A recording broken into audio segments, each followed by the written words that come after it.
अलम क्षयी सुख, नाशवान सुख को बंद करो भोगना। अलम विषय वार्तया नरक कोटि बीभत्सया, बंद करो ये विषय वार्ता का चिंतन कथन श्रवण, ये कोटि नरकों जैसा भय प्रदान करने वाला है। अभी तुम्हें समझ में नहीं आ रहा।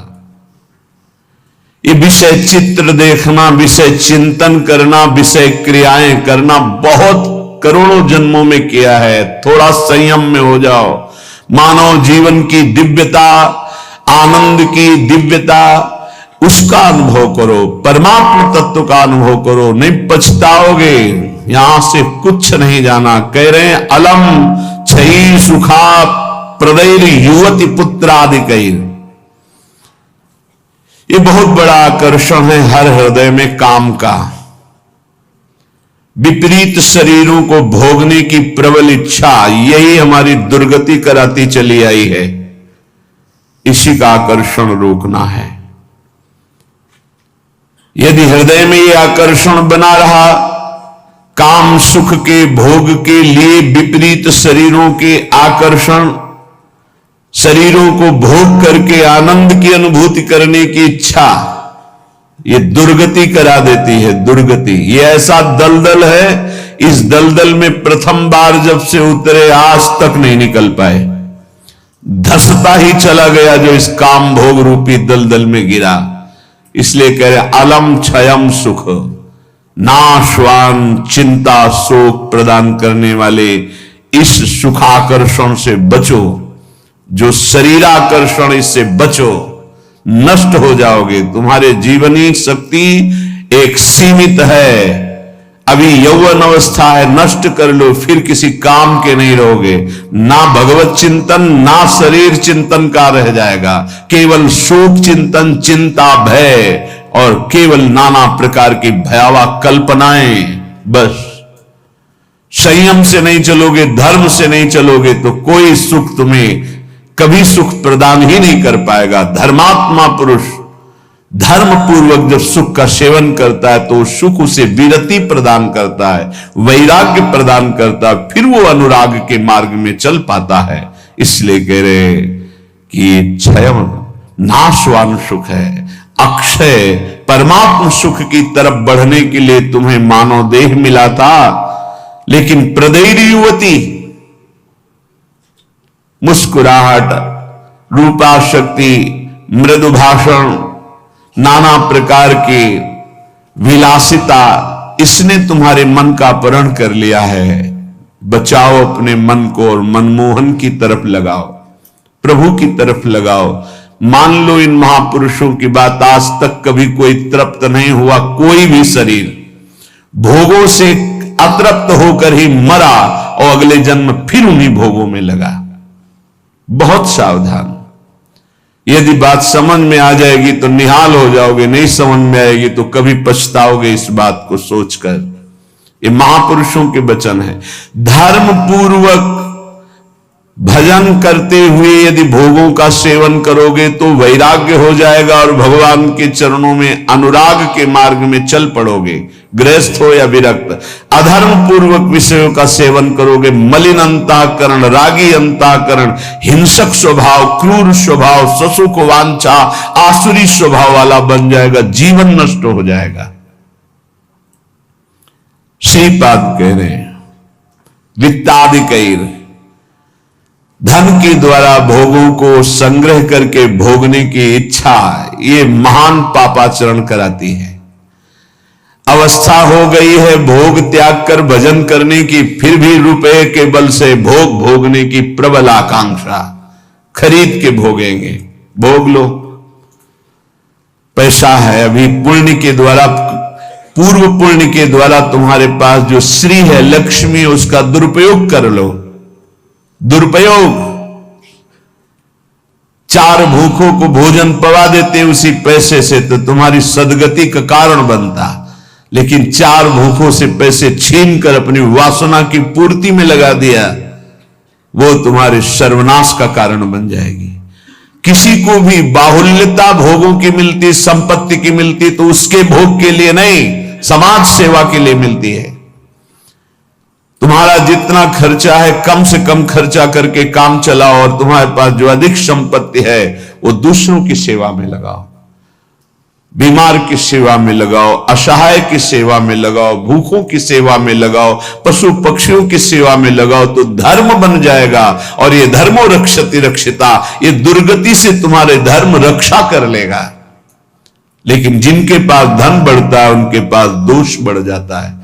मदिरा पान करना, पैसे के बल से व्यभिचार करना, पैसे के घमंड में आकर दूसरे की जीवों की हत्या कराना, मांस खाना, नाना प्रकार के छल कपट द्वारा पैसा, ये महान नरक की प्राप्ति कराता है, घोर दुर्गति होती है।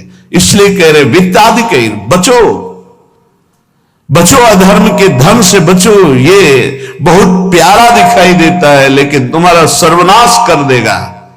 अगर 1 रुपया धर्म का आ जाए तो बुद्धि भ्रष्ट होना शुरू हो जाती है। फिर तुम बड़ी बड़ी संपत्तियां छल कपट से एकत्रित करोगे, तुम्हारी दुर्दशा क्या होगी। श्रीपाद कह रहे विमुक्ति कथक याप्यलम मम नमो विकुंठ श्रेय। जो ऐसे आचरण करते हैं मुक्ति की चर्चा उनके लिए बेकार है। ममता रत सन ज्ञान कहानी, अति लोभी सन विरति बखानी, कामी समझिम हरि कथा, ऊसर बीज बये फल दशा। जैसे ऊसर भूमि में बीज फेंक दो बेकार चला जाए, ऐसे कामी पुरुष से भगवान के अनुराग की बात करो, ममता रत से ज्ञान की बातें करो, लोभी से वैराग्य की बातें करो, बोले सब बेकार हो जाती है। इसलिए बेकार हो जाती है कि उनके हृदय में इतनी मलिनता है को समझ ही नहीं पाएंगे। श्रीपाद कह रहे यद्यपि हम चर्चा कर रहे हैं कि अलम छई सुख प्रदेरी युवती पुत्र वित्तादिकैर, पर फिर भी ये चर्चा बेकार है, क्योंकि ऐसे भोगी पुरुषों को चर्चा विमुक्ति की, मोक्ष की, परमार्थ पथ की समझ में ही नहीं आएगी। फिर भी हमारी प्रार्थना है कि आप समझने की चेष्टा करें। ये तुम्हारी संपत्ति, ऐश्वर्य, पुत्र, वित्त, स्त्री, परिवार, संबंधी, ये सब एक दिन तुम्हें छोड़ देंगे। तुम्हें अकेला यहां से जाना होगा। तुम्हारे पाप कमाए हुए और पुण्य कमाए हुए वही दोनों साथ जाएंगे। और यदि भजन कर लिया तो पाप पुण्य दोनों को विध्वंस करके वो भगवत प्राप्ति करा देंगे। शुभ शुभ दुर्ग विध्वंस बल तब जयति जयति जग उच्चरे। जो श्री धाम वृंदावन के प्रेम का पिपासु हो, वैकुंठ के भी वैभव की तरफ आंख उठा के नहीं देखता। कथयाप्यलम मम नमो विकुंठ श्रेय, नमस्कार है वैकुंठ को, लेकिन मुझे उसके श्रेय, उसके वैभव से कोई मतलब नहीं। परम तु ही भवे भवे भवतु वार्षभाण्यथ, वृषभानु की पुत्री श्री लाडली जू किशोरी जू, परंतु मेरा मन श्री किशोरी जू के चरणारविंद में, जहां ब्रजेंद्र नंदन श्री लाल जो महाराज मुकुट झुकाए हुए हैं, रसघन मोहन मूर्तिम विचित्र केलि महोत्सवोल्लसितम, राधा चरण विलोडित रुचिर शिखंडम हरिम वंदे। मैं श्री किशोरी जू महारानी जू के चरणों की उपासना करता हूं, जिनके चरणों में ब्रजेंद्र नंदन मोर मुकुटधारी स्वयं लालजू महाराज सर झुकाए हुए हैं।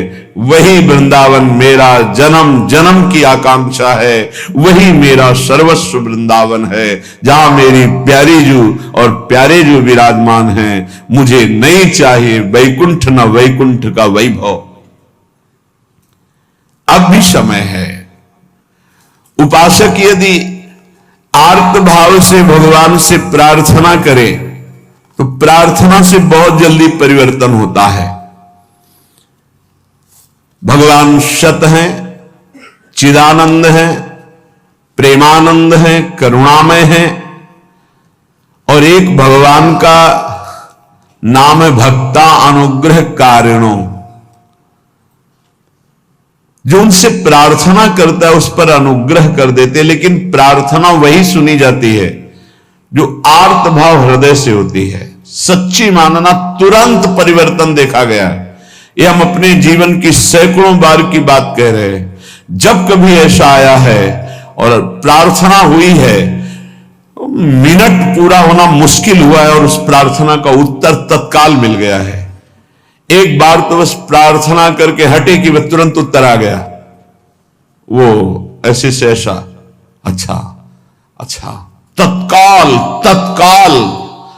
बस अंतर यह होता है कि हम हृदय से प्रार्थना नहीं कर पाते, हमारी प्रार्थना कपट जाल से युक्त होती, इसलिए प्रभु मोहि कपट छल छिद्र न भावा। सच्चिदानंद रूपाय भक्तानुग्रह कारिणो माया निर्मित विश्वाय महेशाय नमो नमः। हे नाथ, आप सच्चिदानंद में हैं, सच्चिद आनंद में। तात्पर्य, हम आपको कुछ दे सके ऐसी सामर्थ्य नहीं। सच्चिदानंद को हे पार्थिव जो मायाकृत पदार्थ हैं, भोग सामग्री, ये भ्रम हटा दीजिए। हमने कई बार प्रार्थना किया है, ये केवल हमारे भावों को प्रकट करता है, इसलिए वस्तु सामग्री का महत्व है। अगर भाव नहीं है तो कोई वस्तु सामग्री का महत्व नहीं। आप 100 कुंतल सोना चढ़ा दो, हमारे प्रभु के लिए कुछ नहीं है। कई बार आपको बताया है, समुद्र को रत्नगर्भा, पृथ्वी को रत्नगर्भा कहा गया है। ऐसे ऐसे पहाड़ हैं जो 4-4 लाख योजन के सोने के हैं, और वो सब मायाकृत है। आप देवलोक को जाइए, वहां स्वर्णिम भवन बने हुए हैं देव गंधर्व अप्सराओं के।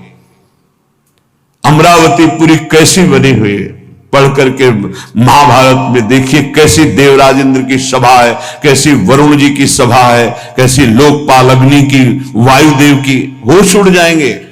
और ये सब मायाकृत है। ऐसे प्रभु को हम क्या दे सकते हैं? और ऐसे प्रभु को जब रोते हुए भाव से किसी ने पत्र अर्पित किया तो बिक गए पत्र में। पत्रम पुष्पम फलम तोयम।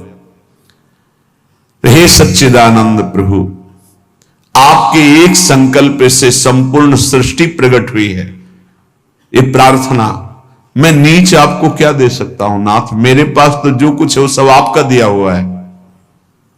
शब्दों को देखिएगा, हे नाथ, मेरे पास जो कुछ है वो तो आपका दिया हुआ है। आपके एक संकल्प से संपूर्ण सृष्टि हुई है। नाथ, मैं आपको क्या दे सकता हूं प्रसन्न करने के लिए? आप मुझ पे अपनी तरफ से, अपनी कृपा से प्रसन्न हो।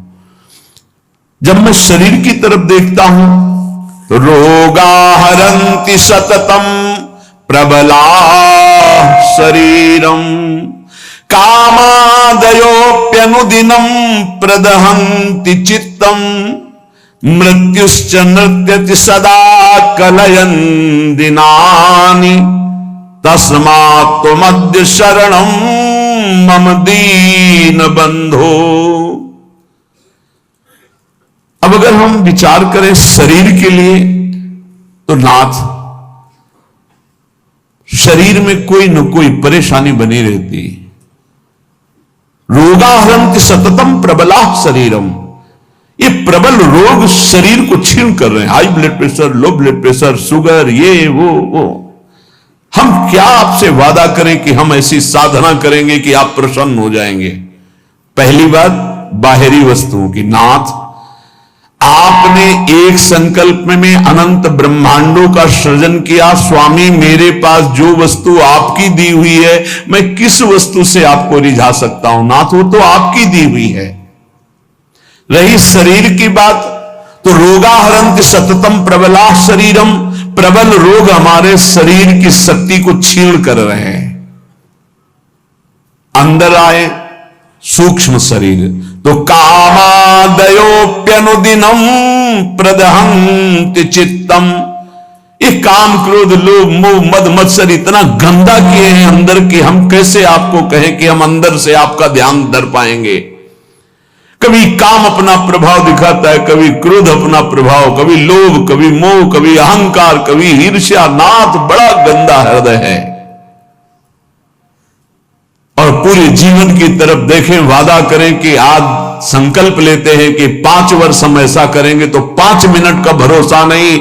मृत्युश्च नृत्यति सदा कलयन् दिनानि, नाच रही मृत्यु सिर पर, पता नहीं प्रभु कब हमारे शरीर का अंत हो जाए। इसलिए नाथ, मैं आज प्रार्थना करता हूं कि मेरे पास आपको प्रसन्न करने के लिए कुछ नहीं है।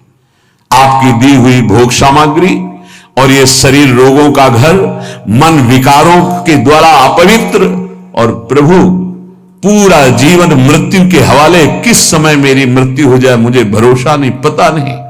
नाथ तस्मात् त्वमद्य शरणम मम दीन बंधु। हे दीन बंधु, अब एक ही उपाय, मैं आपकी शरण में हूं। आप मुझे अपने चरणों की शरण में रख लीजिए। हे प्रभु, वे देहो विनश्यति सदा परिणामशीलस्, चित्तम च खिद्यति सदा विषयानुरागी, बुद्धि सदा हि रमते विषयेषु नान्तस्, तस्मात् त्वमद्य शरणम मम दीन बंधु। बहुत सुंदर। नाथ, ये शरीर का प्रतिपल परिवर्तन हो रहा है। कभी घुटने के बल था, फिर किशोर अवस्था आई, फिर जवानी आई, फिर धीरे धीरे ढल रहा है। ये नाशवान शरीर नाश की तरफ जा रहा है और प्रभु मन प्रतिपल भोगों में लगा हुआ है। हमारा चित्त प्रतिपल भोगों में लगा हुआ है। ईमानदारी की बात देख लो, ये खाऊंगा, ये पीऊंगा, ये देखूंगा, ये भोगूंगा, ये भोगा, अब ये भोगूंगा, ऐसी ही गणित चलती रहती है अंदर। और मेरी बुद्धि बस एक ही बात, इस विषय को भोगने में ये सुख है निश्चय करती है, विषयों में सुख है। मारा गया प्रभु, मारा गया। कुछ भी ऐसा नहीं है जिस पर मैं टिक सकूं। शरीर टिक नहीं रहा क्योंकि नाशवान प्रतिक्षण नाश की तरफ जा रहा। मन प्रतिक्षण भोगों का चिंतन कर रहा। बुद्धि यही निश्चय करा रही कि भोगों में, रुपया में, घर में, मकान में, स्त्री में, पुत्र में, शरीर में, इन्हीं में सुख है। नाथ, कभी मैं आत्मा राम नहीं बन सका, अर्थात अपने स्वरूप को नहीं जाना कि मैं कौन हूं। इसलिए दीन बंधु, अब आपकी शरण में हूं, बचा लीजिए मुझे। हे नाथ, मैं आपकी शरण में हूं। आयुर्विनश्यति यथा मघटस्तथोयम, विद्युत प्रभेव चपला बत यौवनश्री, वृद्धा प्रधावती यथा मृगराज पत्नी, तस्मात् त्वमद्य शरणम मम दीन बंधु।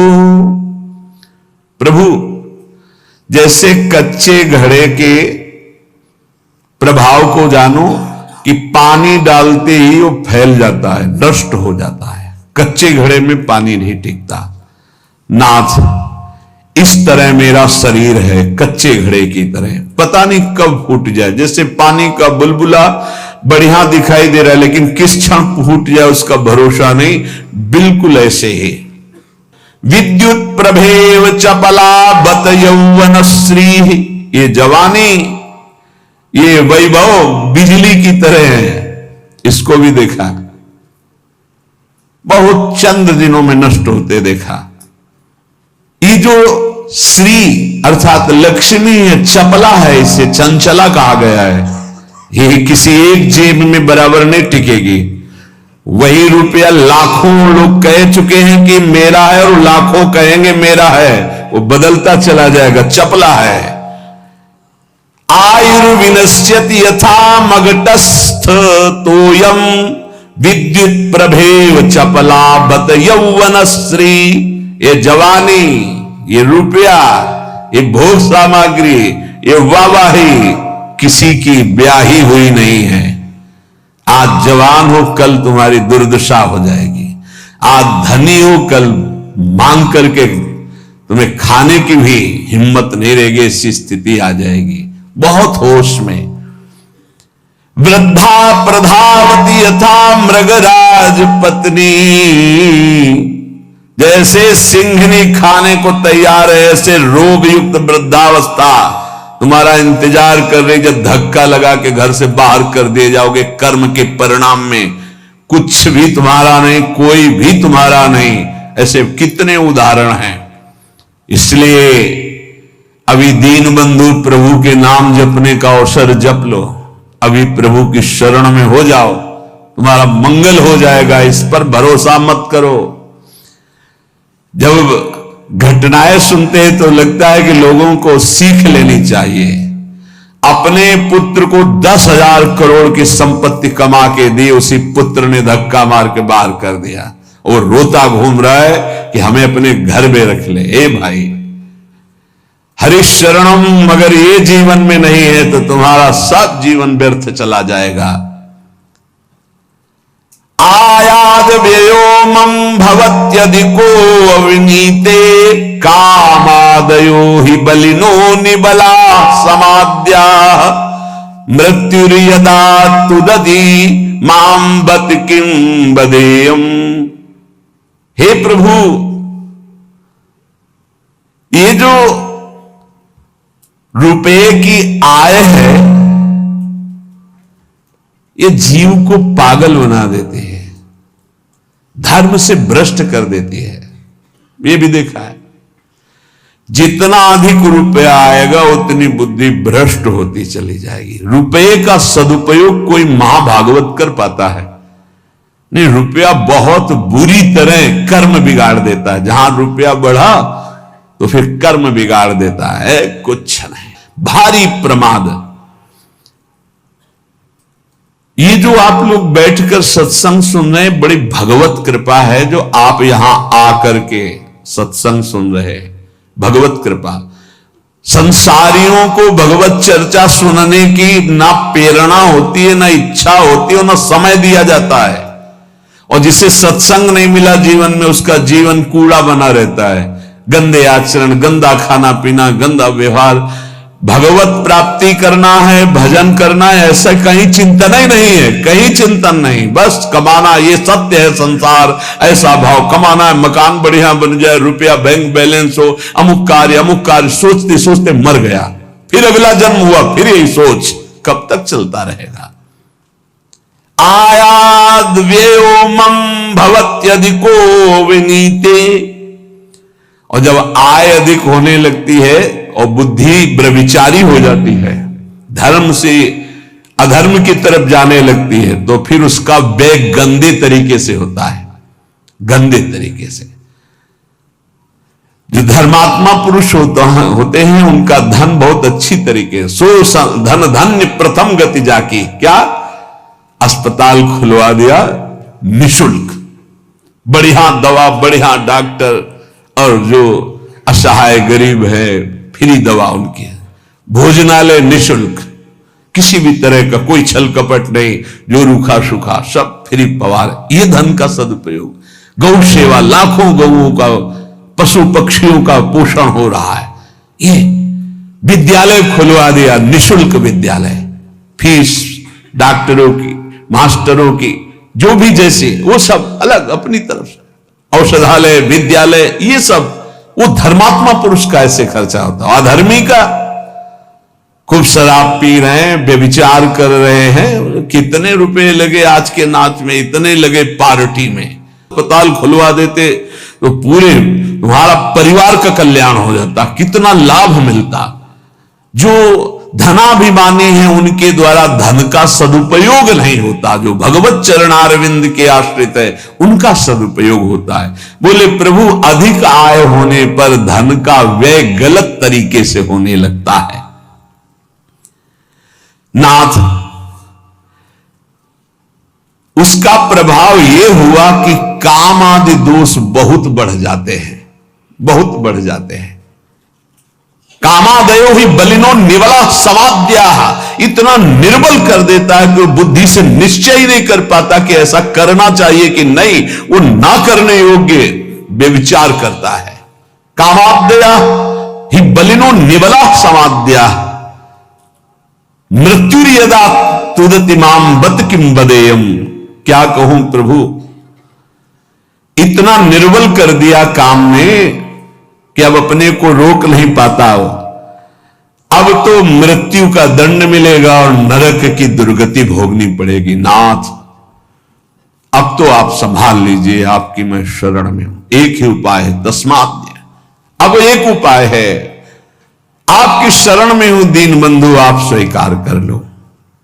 दीन बंधु, हे भगवान, तप्तम तपो नहीं कदापि कदापि मयेह तन्वा वाण्या तथा नहीं कदापि तपश्च तप्तम मिथ्या विभाषण परेण न मानसं हि तस्मात् त्वमद्य शरणं मम दीन बंधु। प्रभु कभी किसी तीर्थ में जाके कष्ट रूपी तपस्या नहीं की। करना चाहिए हर गृहस्थ को, विरक्त को भी। आप गृहस्थ हैं, वृंदावन धाम आए, एक दिन तो उपवास कीजिए, पानी पी के रहिए, चाहे जितने करोड़पति हों। अगर लाभ लेना है तो बात हमारी प्रार्थना मान लीजिए। एक दिन में मर नहीं जाओगे। एक दिन उपवास करो, 3-4 दिन के लिए वृंदावन आए हो तो 24 घंटे केवल पानी पी के रहो। नहीं, ऐसी स्थिति आएगी महीनों पानी नहीं जाएगा मुख में। बात मान लो, तुम्हारे कर्म भस्म हो जाएंगे जो अशुभ कर्म करते हो। वृंदावन आओ, हरिद्वार जाओ, काशी जाओ, तीर्थ यातन करो, करो अवश्य करो, जिससे तुम्हारी मलिनताएं नष्ट होंगी। लेकिन होटलबाजी मत करो, तीर्थों में जाकर के पिकनिक मत मनाओ, गंदे आचरण मत करो तीर्थों में। नहीं, पुरखा भी जो तुम्हारे कुछ ऊंचे होंगे ना, वो नरक चले जाएंगे। 21 पीढ़ियां तरती तो 21 पीढ़ियां नरक भी जाती है। तीर्थ याटन करने का लाभ वही ले पाता है जो तीर्थों में जाके तप करता है, कष्ट सहता है। एक दिन जल से व्यतीत करो, दूसरे दिन फलाहार करो, तीसरे दिन थोड़ा अन्न ले लो। कोई अपराध न बनने पावे, बचा के अपने पुण्य निकल जाओ। कोई दोष दर्शन न करो, किसी की निंदा न करो, कोई पापाचरण न करो। तीर्थ आए हो, किसी को जब तक साधु संग नहीं मिलता तो तीर्थों का भी लाभ नहीं ले पाते। वृंदावन धाम आए, मुख में मसाला खाए, 25 से थूक दिया, वैष्णव आ रहा जब करते, और उसके पैर में पड़ा, सारे सुख तो थूकने वाले के नष्ट हो गए। दोना में चाट खाई, परिक्रमा मार्ग में फेंक दिया। उनको क्या पता है कि कहां क्या है। दीवाल में ऊपर लिखा है राधा, और वहीं खड़े लोग संग। तुम्हारे पुरखा भी सुकृतहीन हो जाएंगे जो तुम आचरण कर रहे हो, क्योंकि तुम्हारे भाव का संबंध है वहां से। बहुत सावधान। तीर्थों में लाभ तभी ले सकते हो, लघु शंका बहुत देख के, कहां करना, थूकना बहुत देख के तीर्थों में जाए। पक्का एक दिन उपवास करे, एक दिन फलाहार करे, एक दिन थोड़ा सा अन्न, और वो भी पवित्र अन्न। ऐसा नहीं कि आदेश कर दिया खूब छौंक बघार के प्याज लहसुन हो, ये वो। तीर्थ याटन करने गए हो, ऐसे थोड़ी जाया जाता है तीर्थ याटन। मनोरंजन के लिए मत जाना कभी हरिद्वार, ऋषिकेश, काशी, वृंदावन। मनोरंजन के लिए मत आना। अगर मनोरंजन के लिए आए हुए हो तो जितने सुकृत हैं सब नष्ट हो जाएंगे। यहां का होटल लिया और वही सब करते हैं जो बंबई कलकत्ता में करते हैं। बंबई कलकत्ता नहीं है, ये नित्य विहार स्थली प्रिया प्रीतम के। एक सुकृत करोड़ों सुकृत के बराबर, और एक पाप करोड़ों पाप से भी भारी पड़ेगा यहां। इसलिए होश में। तो कह रहे प्रभु तप्तम तपो नहीं कदापि मयेह तन्वा। इस शरीर को कभी तपस्या के द्वारा कष्ट नहीं दिया, तीर्थों में जाके देना चाहिए कष्ट। अब माघ में देखो ना, बड़े बड़े सुकृतशाली वहां जाते हैं, पांडाल खोलते, संत महात्माओं का वास कराते, भोजन कराते, और 3 बार नहाते हैं। माह महीने में गंगा जी का नहाना भारी तपस्या है। ऐसे एक डुबकी लगाओ तो लगता है सर है कि नहीं है, कुछ पता ही नहीं चलता, इतना ठंडा चल रही वायु। हाँ, गीजर में नहाने वाले गंगा जी में कब डुबकी मार पाएंगे। तो तीर्थों में जाते 8 बजे वहां से उठे, गीजर से नहा धो के पान वान खा के बाहर। ऐसे तीर्थ नहीं होते। 3 बजे तड़के जाओ, गंगा स्नान करो, बैठो भजन में, माला चलाओ। 3 दिन 4 दिन जो वृंदावन वास, तीर्थराज, प्रयागवास, काशीवास, ये कठोर तप पूर्वक किया जाता है। पर प्रभु कभी ऐसा नहीं हुआ। दीन बंधु और वाण्या तथा नहीं कदापि तपश्च तप्तम। वाणी का कभी तप नहीं किया। शरीर का ये तप है तीर्थ याग, और वाणी का तप 2 घंटे 3 घंटे बैठ गए, खूब नाम कीर्तन किया, राधा राधा राधा।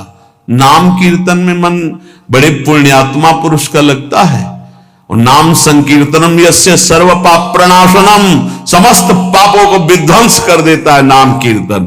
तो वाण्या तथा नहीं कदापि तपश्च तप्तम, नाथ कभी शरीर से तो तप तीर्थों में किया नहीं, वाणी से कभी नाम कीर्तन का तप नहीं किया।